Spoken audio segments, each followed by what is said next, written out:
اب اگر وہ تسبیح کرنے والوں میں سے نہ ہوتے فلولا انہ کان من المسبحین للبث فی بطنہ الی یوم یبعثون، تو قیامت کے دن تک اسی مچھلی کے پیٹ میں رہتے. بہت بڑا سبق ہے اس میں. کیا کہ اس تسبیح کی وجہ سے وہ مچھلی کے پیٹ سے نکلے، مصیبت سے نجات پائی. کیا ہے تسبیح؟ لا الہ الا انت سبحانک انی کنت من الظالمین. ایک طرف اللہ کی پاکی بیان کی، دوسری طرف اپنی غلطی کا اعتراف کیا. تو اللہ سبحانہ وتعالی نے ہمیں خبر دی ہے کہ وہ وہاں تسبیح کر رہے تھے، وہ نماز نہیں پڑھ رہے تھے وہاں، یہ کچھ اور نہیں کر رہے تھے، تسبیح کر رہے تھے، کیونکہ مچھلی کے پیٹ میں اور کیا کر سکتے تھے. اور یہ تسبیح کرنا ہی ان کی نجات کا سبب بن گیا. تو یاد رکھیے، انسان کا نیک عمل اس کے کرنے والے کو اٹھا کھڑا کرتا ہے. خوشحالی میں کی ہوئی عبادت تکلیف میں کام آتی ہے.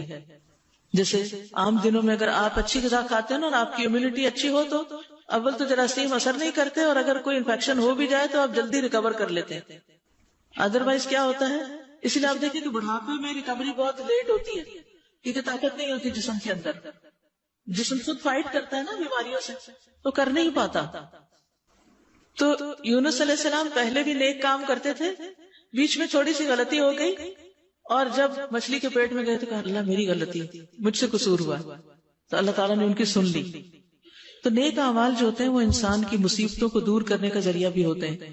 یاد کریے ان 3 لوگوں کا قصہ جو ایک سفر پہ جا رہے تھے، بارش ہوئی تو ایک غار میں چلے گئے، اور اتنے میں کیا ہوا، پتھر اوپر سے آ کے گرا اور دہانا بند ہو گیا اور وہ اندر قید ہو گئے. تینوں نے زور لگایا، پتھر ہلنے کا نام نہیں لے رہا تھا. اب موت یقینی تھی تو انہوں نے کیا کرنا شروع کیا، دعا کرنی شروع کی. دعا کیسی کی، اپنے نیک عمل کو وسیلہ بنا کے، اللہ میں نے جو یہ اور یہ کام کیا تھا اس کی وجہ سے میری اس مشکل کو آسان کر دے. اسی لیے جب آپ چاہیں کہ آپ کی کوئی مشکل آسان ہو، ایک طرف تسبیحات، دوسری طرف صدقہ خیرات، اور ساتھ اس کی دعا. اور انہوں نے دعا کس طرح کی، حدیث میں آتا ہے اللہم ان کنت تعلم انی فعلت ذالک ابتغاء وجہک فافرج عنا. اے اللہ اگر تیرے نزدیک یہ کام میں نے تیرے چہرے کی خاطر کیا تھا، خالص نیت سے کیا تھا، تو اس کی وجہ سے اس چٹان کو آپ ہٹا دیجئے. چنانچہ وہ چٹان ہٹا دی گئی. تو نیک اعمال انسان کے لیے دنیا میں بھی بڑی بڑی چٹانوں کو ہٹانے کا ذریعہ بن جاتے ہیں. ہم اکثر کہتے ہیں نا بندش ہے، رکاوٹ ہے، کہتے ہیں نا کوئی بندہ ہی ہوگا جو کہے کہ کوئی رکاوٹ نہیں ہے میری زندگی میں. کوئی کچھ بھی نہیں کر سکتا، آپ ٹھیک ہو جائیں خود.